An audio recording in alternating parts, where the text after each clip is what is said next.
Bonjour, bienvenue ou bon retour sur la chaîne de Barista et Associés avec Bibi, fondatrice de Barista Associés. Là, j'en profite pour préciser, oui, Barista et Associés, ce n'est que moi, il n'y a pas d'associés. Mais je ne sais pas si vous avez remarqué, mais il y a un S à Barista et Associés, donc c'est pourtant il n'y a pas plusieurs baristas au sein de Barista et Associés non plus. Pourquoi? Parce que c'est une entreprise dédiée aux baristas et à tout ce qui est associé, dont les coffee shops et les espaces café.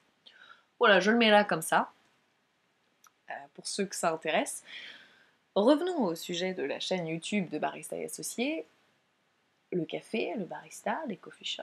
Et aujourd'hui, j'aimerais parler de la position sociale du barista au sein de l'industrie du café de spécialité. Ça peut t'intéresser si tu es un barista, si tu veux devenir un barista, si tu as été barista et si tu as une opinion sur le métier de barista au sein d'une industrie dans laquelle tu travailles, à savoir le café de spécialité. Alors, pourquoi ce sujet? D'abord parce que ça me touche personnellement, parce que j'ai été barista et la majorité de mes compétences actuelles, enfin la majorité de mes compétences issues de mon expérience de terrain sont issues d'une expérience de barista.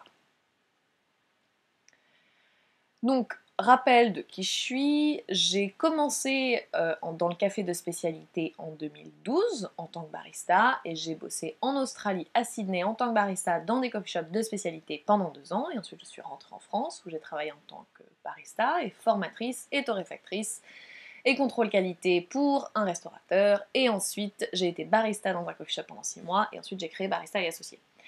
Avant d'être dans le café de spécialité, j'ai travaillé pendant 1 an dans la restauration, un peu plus générale. Donc j'ai fait de la brasserie en France, j'ai fait des restaurants un petit peu plus haut de gamme en Australie.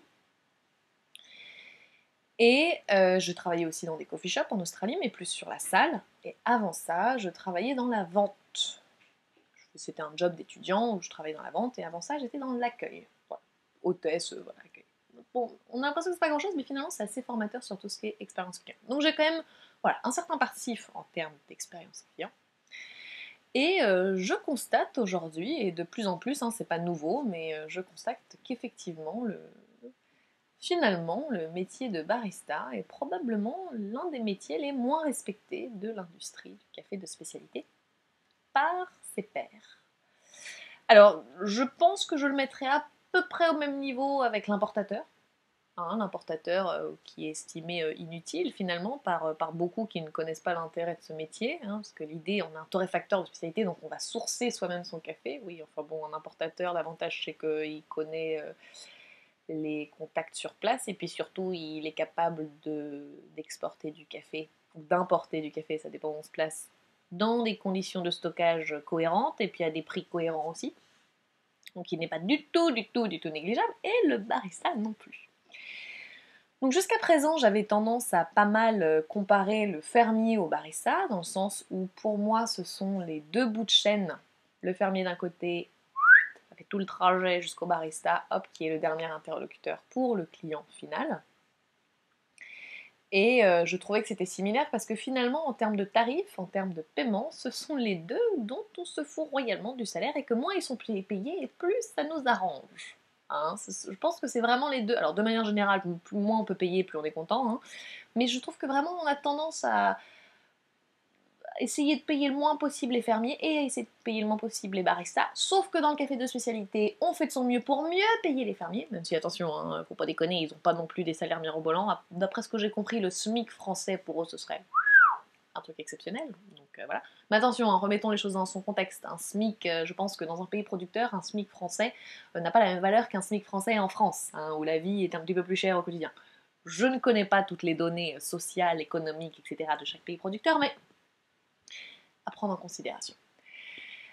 Et donc, dans le café de spécialité, si on a à cœur de payer les fermiers et de valoriser leur travail, ce n'est pas forcément le cas pour les baristas, parce que comme je l'ai déjà dit dans d'autres contenus, on a un petit peu tendance à être un petit peu hypocrite et à vouloir payer les fermiers plus cher, mais vu que ça nous coûte pas trop cher à la rigueur, on veut bien, mais les baristas, faut pas déconner. Puis en plus, avec toutes les charges patronales qu'on se tape derrière, hein, te plains pas, peut-être que toi tu touches que 1 400 € par mois, mais moi je paye 2 500 €, donc c'est bien suffisant hein, ce que je paye pour la valeur que tu apportes à mon coffee shop.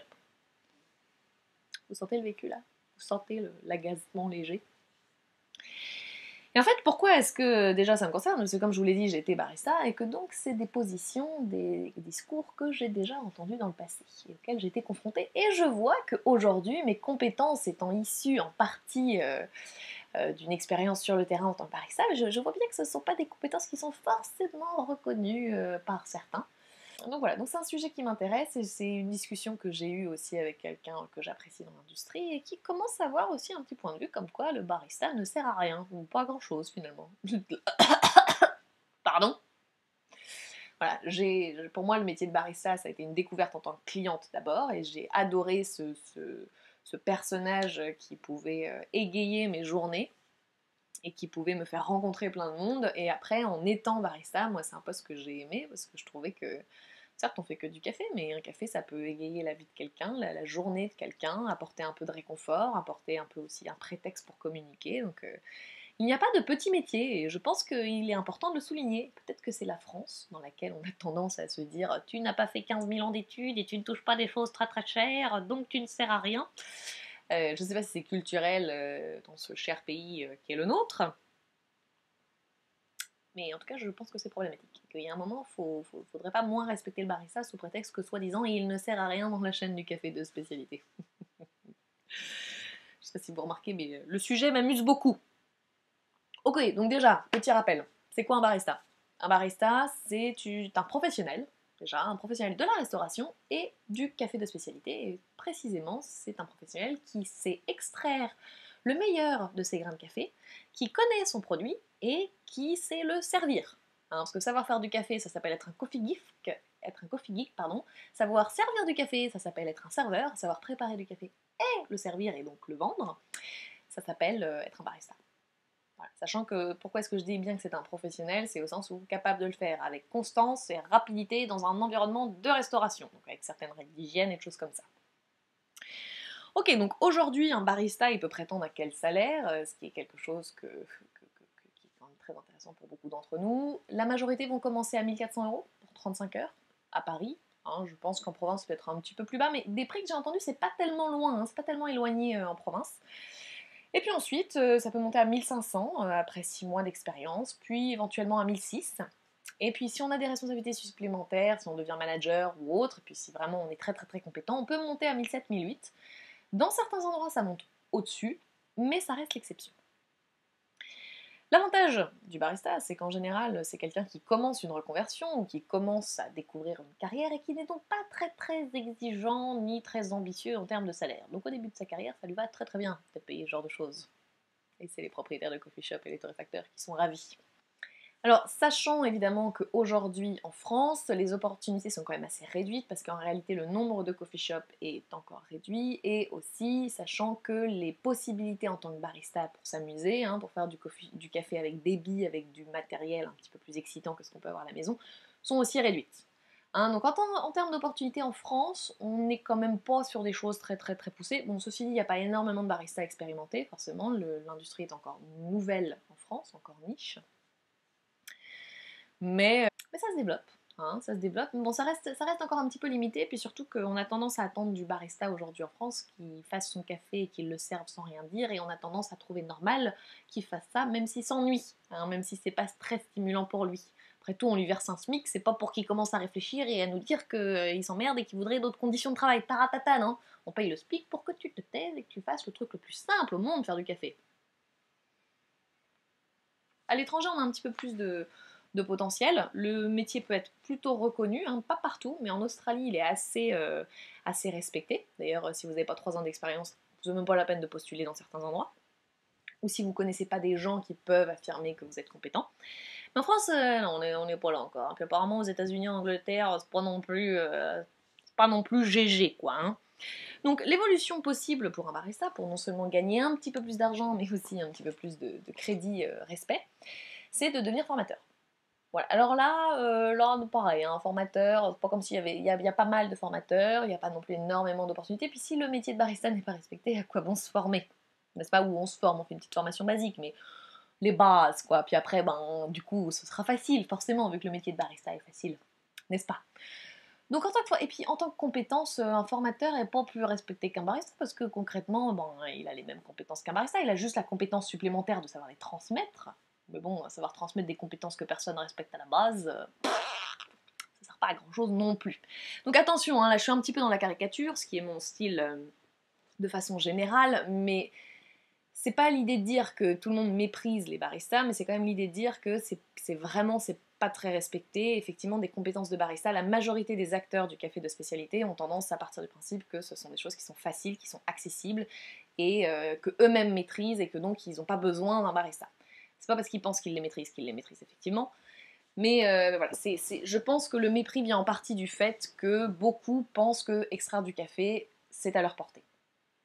Bien même, ils n'ont pas été baristas eux-mêmes. Je pense qu'ils oui.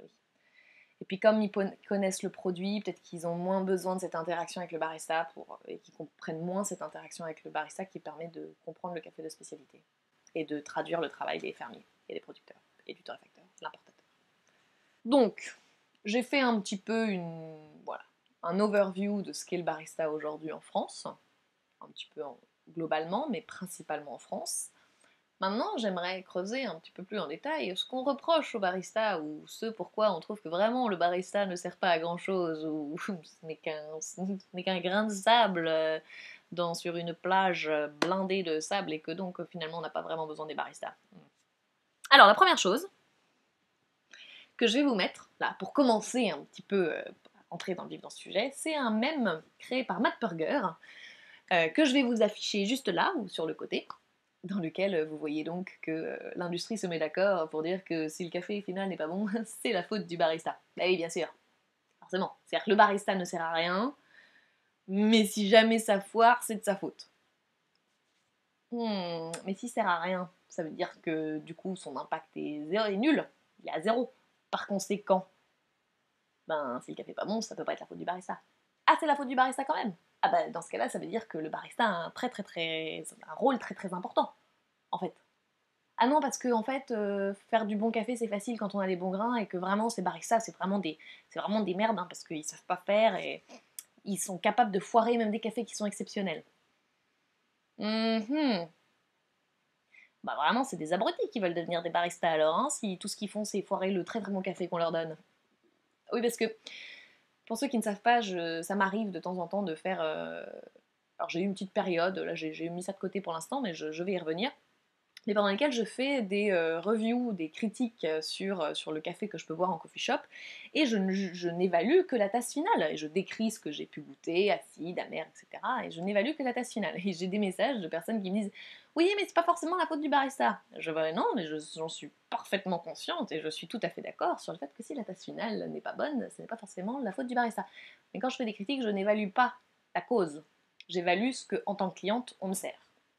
Donc pour moi, c'est la responsabilité de tout le monde et pas juste du barista. » Bon, donc du coup, voilà, on a toute une industrie qui a tendance à se mettre d'accord sur le fait que le barista est un gros incompétent qui ne sert pas à grand chose, mais que si le café final n'est pas bon, c'est forcément uniquement de sa faute. Ce qui n'est pas très très cohérent en termes de raisonnement.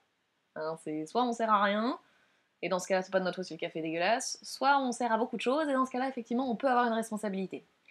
Sauf que n'oublions pas qu'un barista travaille avec le produit qu'il a entre les mains, et que certains baristas pensent que c'est uniquement de leur faute si le café n'est pas bon. Non, en fait. Hein, on n'est pas des magiciens en tant que barista. Quand on travaille derrière un bar, on n'est pas là pour créer les choses à partir d'un produit qu'on a entre les mains.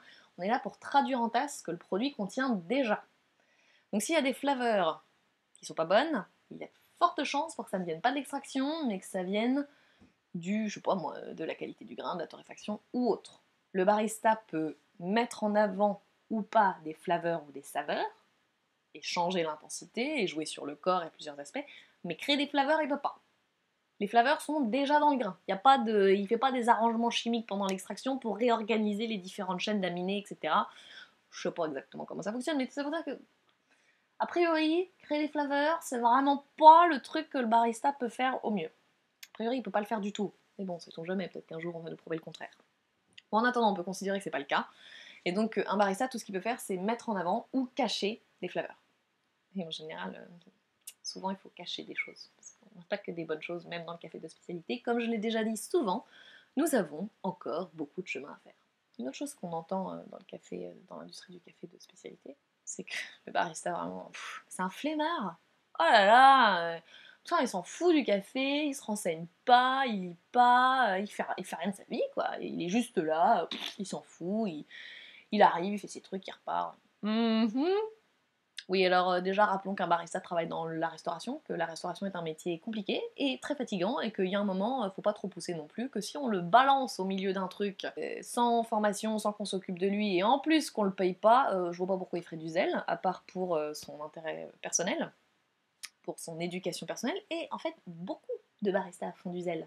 Mais qu'il y a un moment, si vous faites du zèle, mais que vous n'êtes pas respecté pour les compétences que vous développez, moi je vois pas l'intérêt de se bouger les fesses. Hein. Moi je le fais pour moi, parce que j'aime être au courant de ce que je fais, pourquoi, comment, etc.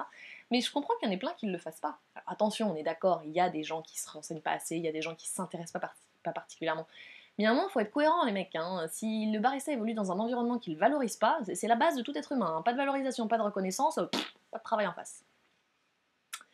Et ouais. Et on paye les baristas le SMIC, ou à peine plus que le SMIC, on leur demande de faire 35 heures en restauration, et puis sous prétexte que ça demande pas de temps de cerveau, ben c'est pour ça qu'on les paye pas plus, et puis après on se plaint qu'ils n'utilisent pas le cerveau en question pour se renseigner et s'éduquer. Mais vous valorisez le fait qu'ils se forment?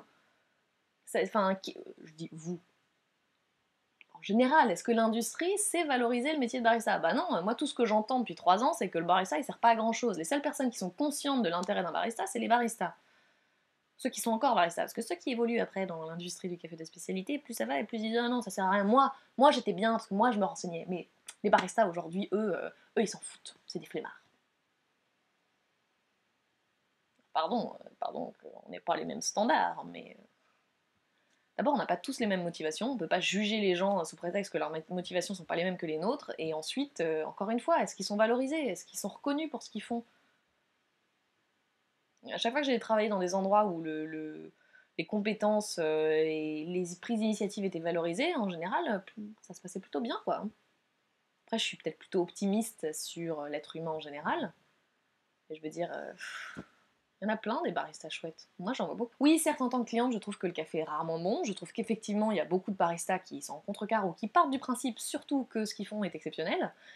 Et donc, on est d'accord, je peux avoir aussi ce genre d'opinion, mais je me dis pas, ah, c'est parce que le barista est un méchant qui sert à rien. Non, au contraire, si je suis frustrée, c'est parce que je sais que le barista sert à quelque chose et que si le barista n'est pas compétent, si le barista n'est pas valorisé, si ses compétences ne sont pas valorisées, si on l'encourage pas à devenir meilleur et à se remettre en question, ben c'est le café qui est foutu à la sortie, quoi. Et moi, ça me rend ouf parce que j'adore le café de spécialité et tout le potentiel gustatif qu'il a, et puis le potentiel culturel. Et quand on me sert une tasse dont personne n'a rien à foutre, je suis là. Mais là, c'est parce que justement le métier de barista n'est pas valorisé pour moi, et pas respecté. C'est pas parce que les baristas sont tous nuls, hein. Les baristas actuels ont tendance à se reposer un petit peu sur leur laurier, je suis d'accord. Mais en même temps, je les comprends, hein.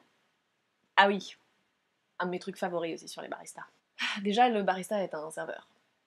Hein, concrètement, le métier le plus proche est un serveur, et que si en France les serveurs étaient respectés, ça se saurait. Hein, donc déjà, on part perdant.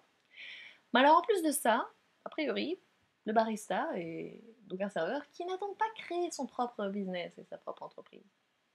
Exception faite des propriétaires de coffee shop qui travaillent en tant que barista, mais qui sont alors considérés comme des propriétaires de coffee shop et pas comme des baristas. Donc le barista qui n'est pas propriétaire de coffee shop, il n'a jamais créé de business, il ne sait pas comment ça fonctionne, il ne sait pas comment fonctionne un coffee shop. Loser. Tout ce qu'il sait faire, c'est faire du café. Complètement ridicule comme compétence. Alors plusieurs choses. La première, hein, je vais juste rappeler ce dont un barista compétent est capable. Un, c'est de savoir extraire un café de façon à ce qu'il soit bon en tasse, ce qui est loin d'être une évidence, et surtout quand on voit la qualité des torréfactions de manière générale. Oui, les torréfacteurs qui estiment que les baristas font pas un bon boulot alors que eux émettent toute leur énergie, toute leur passion, toutes leurs compétences dans leur torréfaction, arrêtez les mecs. Si la torréfaction c'était facile, ça se saurait, et que si c'était constant en permanence, ça se saurait, et les clients le sauraient aussi. Hein, mais c'est pas le cas. En général, vous pouvez torréfier le même jour plusieurs batchs, c'est rare qu'ils soient identiques, et en café de spécialité, on est particulièrement mauvais pour ça. A priori, les meilleurs en constance en torréfaction, c'est plutôt les gros industriels qui ont des matos tellement énormes, ils vendent tellement de choses qu'ils ont les moyens de contrôler à chaque étape et de faire plus de constance, parce que de toute façon, ils torréfient en une fois leur truc avec leurs énormes torréfacteurs. Bon, je connais pas les détails de l'industrie du café, mais ce que je sais, c'est que plus un modèle est gros, plus une industrie produit du volume, et plus il y aura de la constance. Hein. Je l'invente pas, ça. Ah, vous allez me dire, ouais, mais bon, de la constance pour pas avoir de la qualité, ça craint. Ouais, ça c'est sûr, ouais, mais bon, en même temps, de la qualité inconstante, c'est pas tellement mieux. Hein. mon opinion. Donc revenons à cette histoire que le barista ne vaut pas un clou parce qu'il n'a pas créé son propre business. Alors déjà, détendez-vous les mecs, hein, parce que je vous rappelle que pour créer un business, il faut aussi avoir des compétences sur la production. Hein, et que quelqu'un qui crée un business, en général, quand il est au début, c'est lui qui va produire la majorité de ce qu'il vend, et quelqu'un qui crée un coffee shop, c'est lui qui va travailler dans le coffee shop et en tant que barista. Concrètement, c'est un petit peu la même chose. Et puis pour le reste, pour tout ce qui est administratif, business plan, etc., en général, il va se faire aider d'un avocat, d'un comptable, d'un architecte ou autre. Donc, bon, vous avez le stress en plus. Attention, il y a de la responsabilité supplémentaire, il y a du stress en plus, il y a plein de choses. Hein. Mais de là à dire que le barista vaut rien parce que vous avez créé un business, on se détend, hein. Vous faites concrètement, au quotidien, vous faites la même chose. Et quand ensuite vous sortez de votre business pour gérer des équipes, etc., là c'est autre chose. Mais j'ai envie de vous dire, vous gérez une équipe, un barista qui est manager ou même un serveur qui est manager dans un restaurant avec une grosse équipe, c'est la même chose que ce que vous faites.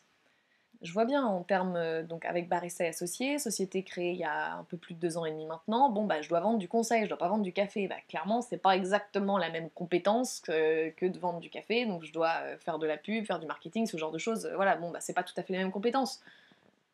Mais il n'empêche que je dirais pas que quelqu'un qui est barista n'a aucune compétence sur le coffee shop en général ou sur le café de spécialité. Ça me paraît absurde. Ah, tu vaux rien parce que t'as pas créé ton business. Non mais c'est quoi ce genre de mentalité quoi? C'est pas parce que t'as pas créé un business que t'as pas de compétences qui sont liées à un business. Je veux dire, quelqu'un peut avoir fait de la com et pas avoir créé sa propre boîte, mais être très très bon pour faire le marketing d'autres boîtes. Et puis il y a un moment aussi, restons réalistes, si on est propriétaire d'un business, on a besoin d'employés. On a tendance en France à partir du principe que l'employé nous doit tout. À partir du moment où on devient patron, moi je vois tellement de gens qui sont très cool, puis ils deviennent patrons et pouf, ils deviennent crétins. Je ne donnerai pas de nom. Ils ne sont pas crétins tout le temps, attention. Puis bon, attention, c'est ma façon de parler un peu caricaturale aussi, mais ce que je veux dire, c'est qu'ils deviennent patrons et à partir de là, ils estiment que quand ils donnent un job à un barista, le barista devrait lui être éternellement reconnaissant. Ah, tu comprends, je te donne un job, je te donne de l'argent, donc tu me dois tout. Eh Coco, tu lui donnes un job et tu lui donnes de l'argent, mais en échange, il te donne sa force de travail en fait, et il te donne ses compétences. Donc un peu de respect. Enfin, je comprends pas ce besoin de hiérarchiser l'importance et la qualité d'une personne, quoi, et d'un job. Attention, effectivement, en fonction des compétences, en fonction de l'expérience, en fonction de l'application, les salaires vont pas être les mêmes. Mais c'est pas parce que le barista fait du café et qu'il est serveur qu'il mérite d'être moins respecté qu'un autre et qu'il est moins utile dans la chaîne du café de spécialité qu'un torréfacteur. Donc je voudrais juste revenir sur ça, sur cet aspect que un torréfacteur sans un barista va avoir plus de mal à vendre ses produits. On va dire oui, mais non, parce que les gens ils peuvent extraire leur café chez eux. Oui, ben si les baristas sont pas bons, s'ils sont dans une société, une industrie dans laquelle ils sont pas valorisés, forcément ils vont pas devenir meilleurs. Hein, donc là, c'est tout le monde qui y perd, parce que du coup, le meilleur potentiel d'un café, c'est un barista qui va pouvoir le sortir. Pourquoi? Parce qu'il aura les équipements pour, dans un coffee shop, et ensuite il aura la compréhension, il aura l'habitude. Quand on travaille en tant que barista professionnel, on travaille avec beaucoup de café, et avec des exigences qui sont normalement plus élevées qu'à la maison. En plus, on est confronté à beaucoup de clients. Donc forcément, on apprend plus, forcément, on a plus de compétences. Donc forcément que si on veut qu'un café... Pourquoi une des raisons pour laquelle je fais pas de café chez moi, ou quasiment pas, c'est parce que j'estime que dans un coffee shop, ils ont le setup, ils ont les paramètres, ils ont l'installation qui va leur permettre de tirer le meilleur du café. Alors, est-ce qu'ils y arrivent? C'est une autre question, mais en attendant, moi chez moi, avec ma petite eau filtrée, ma Volvic, mes trucs en plastique, machin, j'ai pas un EK43 moi chez moi, hein, et puis j'ai pas une eau filtrée avec magnésium ou sans magnésium. Et puis je fais pas non plus mon café, je fais une tasse, j'en fais pas je sais pas combien dans la journée, donc du coup j'ai pas l'occasion de le voir évoluer comme un barista derrière son comptoir va pouvoir le voir évoluer. Donc un barista, évidemment que c'est important pour valoriser le travail du torréfacteur, non seulement parce qu'il va pouvoir extraire une tasse de façon à valoriser le produit à la base, le café en grain, mais aussi parce qu'il va pouvoir en parler aux clients.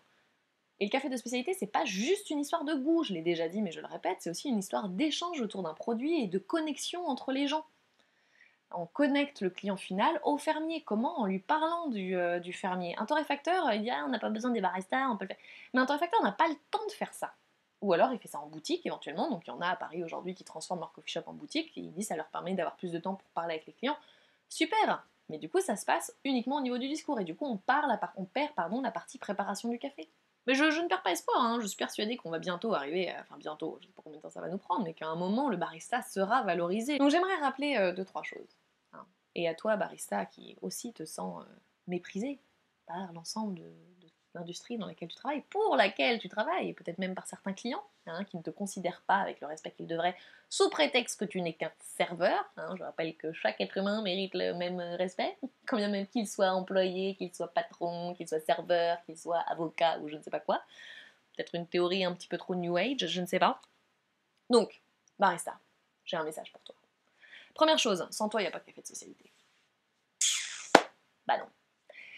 D'ailleurs, on le voit, hein, le pays où les baristas sont le plus respectés, c'est le pays où le café de spécialité explose, est leader, c'est là où les coffee shops sont les meilleurs, etc. Pourquoi? Parce que certes, évidemment, il faut un fermier, il faut des grains de café pour avoir du café de spécialité. Évidemment que sans fermier, il n'y a pas de café de spécialité. Mais encore une fois, si on n'a pas l'ambassadeur du café de spécialité, le traducteur du café de spécialité, à savoir le barista, qui peut traduire en tasse la qualité du café, qui peut en parler, qui peut servir cette tasse pour embellir l'expérience client, donc rajouter une part de magie à ce café, sans le barista, il y a une partie du travail du fermier qui passe à la poubelle. Pourquoi? Parce que le client va avoir, le client final, parce qu'attention, n'oublions pas qu'on fait du café de spécialité pour le client final, pour soi certes, mais si on travaille dans l'industrie du café de spécialité, c'est pour faire en sorte que le client final ait accès à ce café de spécialité. Et donc du coup, s'il n'y a pas de barista, le mec, il se contente du discours du torréfacteur, donc dans un environnement qui est quand même assez limité. Il peut pas consommer sur place, ou alors si, mais de façon très limitée à nouveau, parce que ce sera des dégustations, donc dans un cadre qui sera très structuré. Puis en plus de ça, il va pas goûter la meilleure tasse, parce qu'il va prendre le café uniquement pour chez lui, puis il va pas se rendre compte, parce qu'il n'aura pas le débit, il n'aura pas la quantité, il n'aura pas accès à autant de grains qu'un environnement professionnel, il n'aura pas accès à tous les équipements comme un environnement professionnel, et du coup, il va potentiellement perdre une partie du potentiel du grain. Donc il va perdre l'expérience, où il y a de l'échange, et il va perdre la boisson. Et un vendeur qui va parler du café de spécialité, qui va parler du fermier, c'est pas un barista, attention, hein, je répète, barista c'est les deux, c'est lié l'expérience, le discours, avec la compétence sur l'extraction du café. Donc un barista, pour moi tu es indispensable, hein, et en tant qu'ancienne barista et en tant que formatrice barista, évidemment je vais pas dire le contraire, mais vraiment gardez ça en tête, quoi. Sans vous il n'y a pas de café de spécialité, donc si vous avez besoin d'être valorisé, si vous avez besoin d'un petit peu de reconnaissance, vous pouvez prendre ça en compte. Soyez fiers de votre taf, quoi. Vous avez de quoi être fiers de votre taf. Alors si en plus vous pouvez vous remettre en question une fois de temps en temps en vous disant que vous n'êtes pas Dieu, que si le café est pas bon, c'est pas de votre faute, si le café de base est pas bon, si le café est très bon, c'est pas non plus grâce à vous, parce que vous avez juste traduit, voilà, ou pas d'ailleurs, la qualité du produit en tasse. Vous n'êtes qu'un traducteur, attention, vous n'êtes qu'un traducteur, un ambassadeur, mais vous êtes indispensable. Vous êtes indispensable, mais ayez l'humilité de voir que vous n'êtes qu'une partie d'une plus grande chaîne. Une partie indispensable. Un simple maillon, mais indispensable. Faut mixer un petit peu la fierté et l'humilité. Ça devrait être jouable quand même, avec tout ce que je viens de dire. Donc voilà, vous êtes indispensable, et en plus vous êtes le principal interlocuteur des clients. Donc tout ce monde du café de spécialité, là, les importateurs, les torréfacteurs, les acheteurs, je sais pourquoi, les fermiers, les producteurs, tout ce que vous voulez, tous ces gens-là, c'est vous qui pouvez en parler. Le client, il a accès à ce monde-là grâce à vous. Vous êtes le gardien de la porte du café de spécialité. Vous êtes le dernier maillon, juste avant le client. Je sais pas, moi, je trouve qu'il y a un côté magique, quoi, non? C'est cool, ça aussi, soyez-en fiers et profitez-en. Jouez-en. Autre chose, oui, il y a des baristas qui sont pas très bons. C'est vrai, il y en a qui s'en foutent. Mais est-ce que c'est la majorité? Moi, je suis pas persuadée. Hein. Moi, je pense que ceux qui s'en foutent, la majorité de ceux qui s'en foutent, c'est parce qu'ils sont pas valorisés. Parce que, enfin, encore une fois, je suis peut-être optimiste sur les êtres humains en général, mais... Et puis, on a tous notre touche à apporter. Il y a un barista, peut-être qu'il aura pas la vision que vous avez du café en tant que professionnel, et peut-être qu'il va pas insister sur un truc en particulier, mais il va insister sur un autre truc. Il va être, par exemple, il va être bon en extraction, sans être exceptionnel. Par contre, il est excellent en service client, et il connaît son produit, et il sait très bien en parler. Ou alors, il va être bon en latte art, il va être bon en espresso, mais alors il va être exceptionnel en préparation de café filtre. Attention, il faut quand même être bon un minimum partout, mais ce que je veux dire, c'est que mettons pas tout le monde dans le même sac, on a tous nos spécificités, et oui, il y en a qui sont pas bons, mais je pense pas que ce soit la majorité. Donc s'il y a une mauvaise expérience, d'abord, il y a probablement des causes, et deux, c'est pas forcément la norme, quoi. Et j'aimerais bien qu'en tant qu'industrie, en tant que... on se mobilise peut-être un petit peu, ou en tout cas on pense davantage à valoriser ce barista. Le pauvre petit barista, qui est mal payé, qui n'est pas respecté. Pourquoi est-ce qu'il se donnerait à nouveau, hein? Donc, une ou deux choses pour terminer. Barista, vous êtes les plus nombreux dans l'industrie. Alors peut-être que les autres qui sont très nombreux, ce sont les ramasseurs de cerises. Et encore qu'eux, ils sont saisonniers. Donc, du coup, ils ont moins de stabilité qu'un barista. Mais dites-vous qu'en tant que barista, il y a plus de baristas que torréfacteurs. Un torréfacteur, il vend son café à plusieurs coffee shops. Vous êtes dans un coffee shop. Il y a autant de baristas que de coffee shops, voire même il y en a plus. Vous êtes nombreux. Vous êtes une force non négligeable de l'industrie du café de spécialité. Donc on pourrait se dire qu'il y a moyen de se mobiliser pour valoriser ce métier. Bon, il y en a qui font, hein, le réseau des baristas de France essaye de mobiliser, de faire une communauté autour du barista, et je pense que c'est effectivement très important. Moi, j'essaye de faire 2-3 petites choses aussi de mon côté, à mon rythme, étant toute seule, voilà, chacun fait ce qu'il peut aussi. Mais gardez en tête que vous êtes les plus nombreux, n'hésitez pas à aller voir les uns les autres et à créer une petite communauté de baristas. Il y en a qui sont là, non, c'est bon, je fais du café toute la journée, je vais pas en plus aller parler à des baristas après sur mes jours off. Bah pourquoi pas? Je vois pas pourquoi est-ce qu'il faudrait absolument cloisonner. Attention, hein, chacun fait ce qu'il veut, mais je vois pas où est le mal, je vois pas pourquoi ça serait négatif. Et puis deuxième chose, vous n'êtes pas obligé de parler de café. Mais n'empêche que ça peut faire du bien aussi de parler à quelqu'un qui connaît son quotidien sans parler de café, mais partager sur son expérience avec un client, avec son patron, juste pour pouvoir s'identifier en fait et parler des mêmes choses. Suggestion. Voilà, donc c'était une vidéo un peu dans tous les sens sur la position sociale du barista aujourd'hui dans le café de spécialité, principalement en France. J'ai probablement, comme d'habitude, dit des choses qui plairont pas à certaines personnes. Je ne visais personne en particulier, je vois juste quelque chose qui se répète, que moi j'entends régulièrement, et je trouve pas ça normal. Et il y a un moment, c'est facile de lancer la pierre, mais c'est un peu toujours les mêmes qui y récupèrent. Alors attention, hein, les baristas, eux, vont dire « Ah, si le café est pas bon, c'est la faute du torréfacteur ». Non, c'est pas forcément vrai non plus. Mais là, je m'adresse aux baristas, il y a plein de discours, si je devais tout dire, c'est pas une vidéo qu'il me faudrait, c'est 15 000, et encore que même en 15 000 vidéos de 15 000 heures, j'aurais pas tout dit, sur tous les sujets qu'il faudrait aborder voilà, pour avoir une compréhension globale. Donc là, vraiment, mon sujet, c'était les baristas. Je pense qu'en industrie, en tant qu'industrie du café de spécialité, on a du travail à faire pour valoriser ce métier, pour respecter ce métier. Et je pense que plus on valorisera le métier via les salaires, via le respect, via les opportunités, plus on le valorisera, plus on valorisera ses employés, et plus on arrivera à des baristas compétents. Et qu'il y a un moment, c'est trop facile de dire les baristas sont nuls, donc on veut pas d'eux. Bah ouais, mais potentiellement les baristas sont nuls parce que votre rôle à vous, vous le remplissez pas complètement, quoi. Bref, merci d'avoir écouté jusqu'au bout, c'était une vidéo un petit peu longue, un peu dans le désordre, merci d'avoir suivi. Je serais ravie d'avoir vos réflexions dans les commentaires ou autres. Et puis, bah écoutez, je vous dis à très bientôt. Si vous voulez plus d'informations sur le métier de barista, sur les coffee shops, sur ce que je fais, formation, conseils, etc., rendez-vous sur le site de Barista et Associés, www.barista au pluriel-du-6 associé au pluriel.com. J'ai également donc un podcast sur lequel je vais diffuser également cet épisode. Je fais des articles régulièrement, chaîne Instagram, Facebook et compagnie. Voilà. Je vous dis à très bientôt et merci à nouveau. Au revoir.